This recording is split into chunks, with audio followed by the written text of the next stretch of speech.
বাস্তবতা হলো অনেকে আছে এমন একটু শরীরটা খারাপ লাগলে বৈশা নামাজ পড়া শুরু করে দেয়, আছে না নাই? এরকম সামান্য শরীর খারাপ লাগতেছে, একটু শরীরটা দুর্বল লাগতেছে, আর আমি চেয়ারে বসে নামাজ পড়া শুরু করলাম। ফরজ নামাজ যদি এভাবে পড়েন আপনার নামাজ হবে না। নফল নামাজ বা সুন্নত নামাজ যদি বসে পড়েন হয়ে যাবে, কিন্তু ফরজ নামাজ এটা যদি আপনি এভাবে পড়েন তাহলে নামাজ হবে না। কারণ ওয়াকুমুলিল্লাহি কানিতিন, নামাজের মধ্যে দাঁড়ানোটা ফরজ, রুকু করা ফরজ, সিজদা করাও কি ফরজ। আপনি ঠুনকো অজুহাতে একটু শরীর খারাপ দেখে আপনি এটা করতে পারেন না।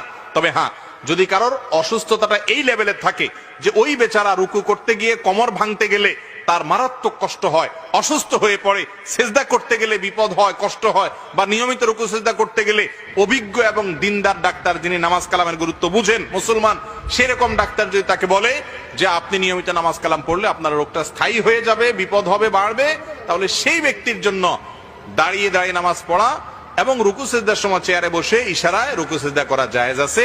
আর যদি দাঁড়ানো থেকে বসারও ক্ষমতা না থাকে তাহলে সেক্ষেত্রে চেয়ারে বসে নামাজ পড়া জায়েজ আছে। এটা হলো যার কোনো উপায় নাই, শেষ চিকিৎসা তার জন্য।